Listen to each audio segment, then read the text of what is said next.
Olá! É com grande alegria que eu gostaria de dar as boas-vindas a você a mais uma iniciativa educacional do Fleury Med. Dessa vez, nós teremos uma série sobre saúde da mulher e doenças da tireoide. E para iniciar essa série, nós resolvemos conversar a respeito dos problemas de tireoide que afetam a mulher no dia a dia. Nós sabemos que, a depender da idade da mulher e dependendo do tipo de doença, até 50% das mulheres podem ter algum problema de tireoide. E o ginecologista é, sem dúvida, como médico primeiro da paciente, ele deve saber a respeito disso e ele deve entender um pouco a fisiologia e também como se trata as principais condições. E para conversar conosco sobre tireoidopatias, eu gostaria de convidar a doutora Rosa Paula Mello Biscola, que ela é consultora em endocrinologia do Fleury e também professora da Universidade Federal de São Paulo. Olá, Gustavo. Olá a todos que estão nos ouvindo. Estou muito feliz pelo convite para a gente conversar um pouquinho sobre as doenças da tireoide. Muito bem, doutora Rosa. Nós sabemos muito bem que o ginecologista ele encara no dia a dia do consultório vários problemas e queixas a respeito da tireoide da paciente, né? Desde a paciente que ela quer engravidar, aquela paciente que eventualmente está na menopausa, ela vai fazer um exame de rotina. Então são várias situações em que o ginecologista tem contato com essa realidade. Então a primeira pergunta que eu tenho para você é quando o ginecologista ele deve investigar a doença tireoidiana? Então, Gustavo, pela prevalência tão alta da doença tireoidiana na mulher, eu vou falar assim, que quase que a gente não pode deixar de investigar ninguém, né? Vamos começar. Aquela paciente que tem sintomas relacionados com excesso de hormônio, falta de hormônio ou que tenha percebido um nódulo de tireoide, né? Que são as doenças que a gente geralmente encontra. Ou uma disfunção tireoidiana, hipertireoidismo, ou a presença de nódulo. Então, de uma forma mais resumida. Paciente que apresentar sintomas tem que ter a investigação da tireoide realizada. Mulheres em idade fértil, mulheres acima de 60 anos. Se a paciente tem algum histórico familiar de doença na tireoide, então às vezes tem a mãe, tem a tia que tem doença da tireoide. Como a principal causa do hipotireoidismo é uma doença autoimune, a gente não pode esquecer que o hipotireoidismo causado pela tireoidite de Hashimoto pode vir acompanhada de outras doenças autoimunes também. Então, a paciente que tiver outra doença autoimune, ela tem que ter a função tireoidiana investigada.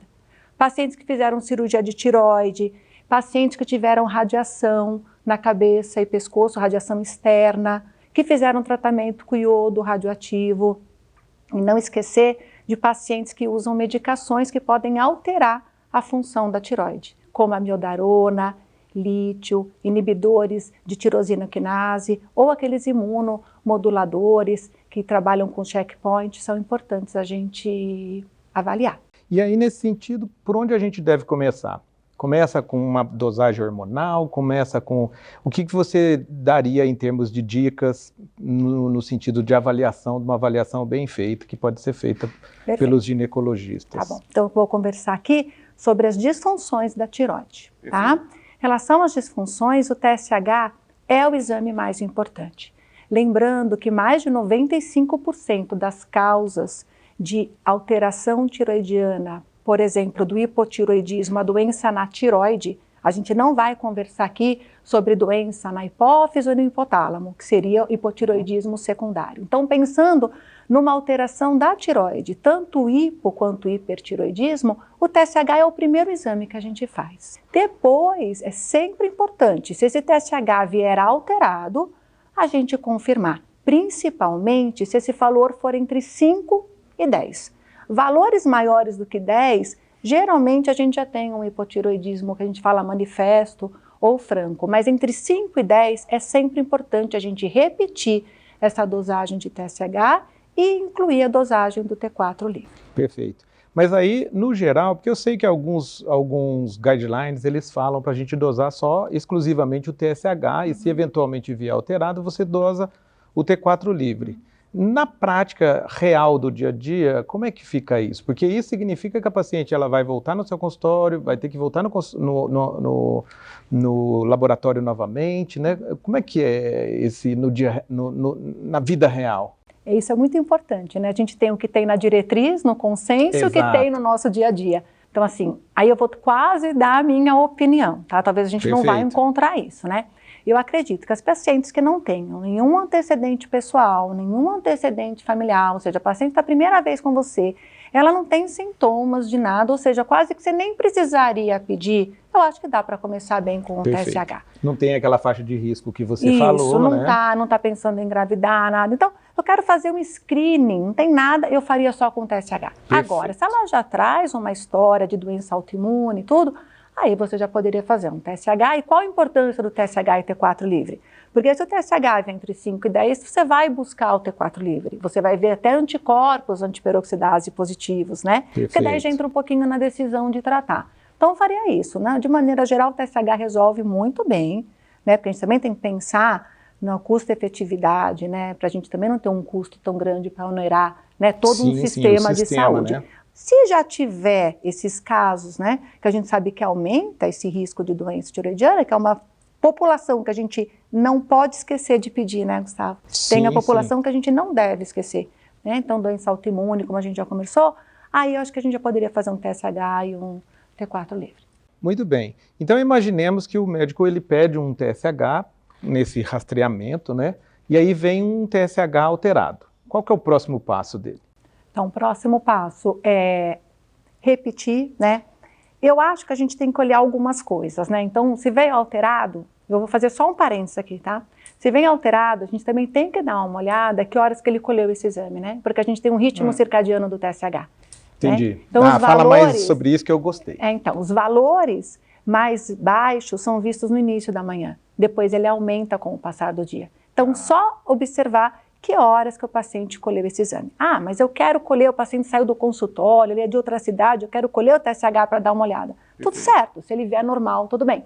Mas se ele vem um pouco alterado, principalmente naquele valor de 5 a 10, e eu não estou falando de paciente gestante aqui, tá? Isso é muito importante, tá? A gestação vai ser outra história. Nós vamos conversar num segundo momento. Isso mesmo, é outra coisa. Então, entre 5 e 10, a gente precisa confirmar, é importante. Então, confirmar com T4 livre e também, Gustavo, a gente não falou, né? Mas o exame físico é muito importante, né? Sim. Então, um paciente que já tem bócio, né, a gente palpa a tireoide, já tem uma tireoide aumentada, a gente já pode pensar no antiperoxidase, que no hipotiroidismo é o que é mais prevalente, né? O antitiroglobulina está presente em 50% a 60% dos casos, o antiperoxidase maior do que 90%, lembrando que esses anticorpos, eles definem que é uma doença autoimune.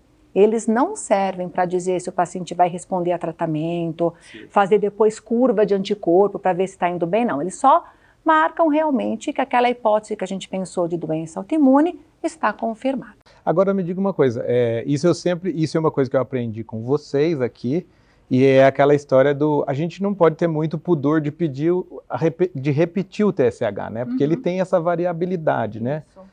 Eu queria que você comentasse um pouquinho. Eu repito sempre, por exemplo, o que vem normal eu preciso repetir também para ter certeza, ou só o que vem elevado?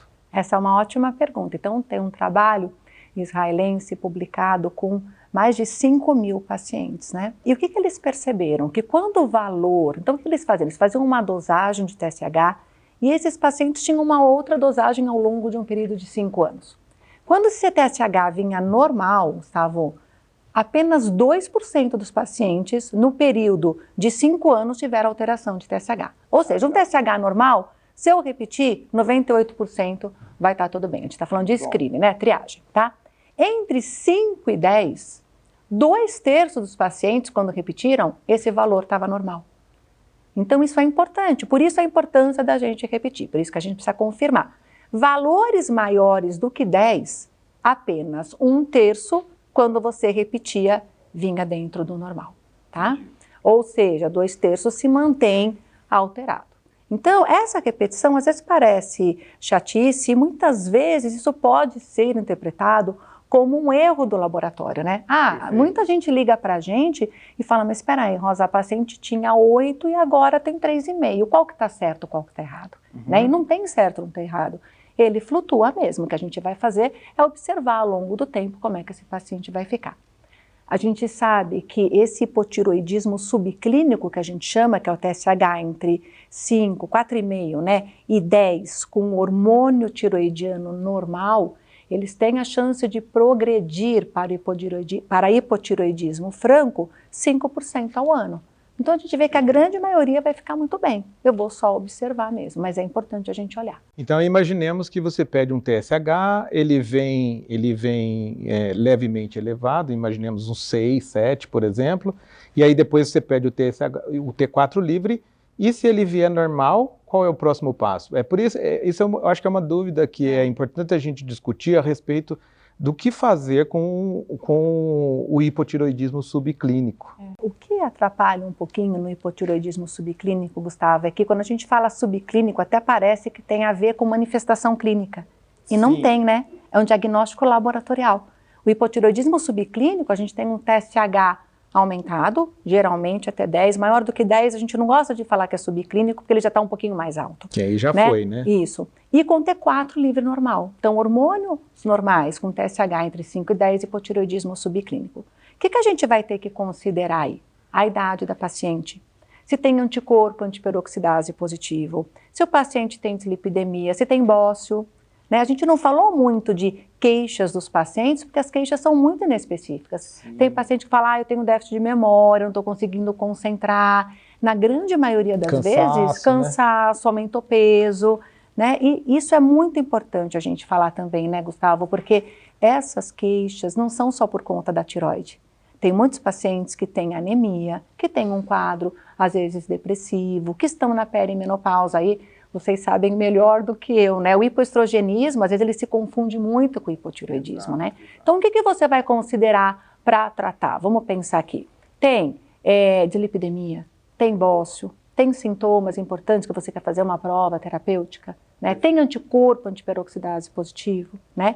E eu quero frisar de novo, não estamos falando da pessoa da paciente que está querendo engravidar ou que está grávida, tá? Porque daí mudam os parâmetros, as indicações de tratamento. Muito bom. Agora eu queria, para a gente terminar, que você falasse um pouquinho sobre populações específicas. Quem que a gente deve prestar mais atenção, ou então quais são as particularidades que vão acontecer nesses grupos? Tá. Então, acho que até a gente vai ter um podcast específico para isso, sim, né, Gustavo? Sim. Falando das pacientes que querem engravidar e as gestantes, né? Perfeito. Então é muito importante. Então a gente tem que ter um olhar importante. No paciente idoso, eu gostaria de falar um pouquinho, porque faz parte da nossa senescência o aumento do TSH. Sim. Então eu costumo até falar assim, se a gente tiver, né, a sorte de viver bastante, o TSH vai aumentar e a gente vai ter nódulo de tireoide. Isso quer dizer que a gente está envelhecendo normalmente, né? Qual que é aquela proporção de nódulos? Eu sei que não é nódulo que nós estamos falando, mas aquela do... O nódulo, 50%, ele tá... aquele negócio? Se a gente for pensar em ultrassom, né? Acima de 50 anos, 50% tem, 60%, eu falo assim, ó, 50 anos, 50%, 60 anos, 60%, então quer dizer que com 100 anos todo mundo vai ter? Provavelmente vai ter nódulo, então faz parte da nossa vida, e por isso que depois a gente vai ter um podcast específico para nódulo de tireoide, que é muito importante. Com certeza. Né? No idoso, eu só queria falar uma coisa, Gustavo, no idoso os valores de referência são diferentes, tanto é que aqui no Fleury, nos nossos laudos, a gente libera o valor de TSH para o idoso, que é diferente. A gente falou muito nesse podcast desses valores de 5 a 10. Sim. No paciente de 70, 80 anos, 5 é fisiológico. 6, 7, então vou ter que considerar, de novo, tem dislipidemia, tem bócio, tem sintomas, mas faz parte do nosso envelhecimento saudável esse aumento do TSH. Então, cuidado, não dá para a gente tratar rapidamente esses pacientes que têm TSH elevado e mais do que 60 anos. Vamos ter um pouquinho de calma. Tá? E na perimenopausa, você tinha comentado? Então, na perimenopausa, a gente tem que tomar cuidado só com os sintomas, né? Que a gente pode que eles ter... podem misturar com a falta de estrogênio, muito. Né? Pela falta de estrogênio, a gente pode ter uma perda de massa óssea. Então, se a gente for tratar, sempre manter o alvo de TSH um pouquinho mais alto, quer dizer o quê? 2, 2,5, né? Então não pegar tanto a mão, quero deixar o TSH baixinho. Não, TSH baixinho no paciente idoso é risco. Porque né? ele fica levemente hiper. Ele fica levemente hiper, ele pode ter manifestação cardiovascular, principalmente arritmia e perda de massa óssea. Então, que é crucial para a gente quando vai tratar paciente na menopausa, né? Perfeito. Isso. Bom, então, Rosa, muitíssimo obrigado. Eu adorei, aprendi bastante coisa. Espero que vocês gostem e nós continuaremos com outros episódios.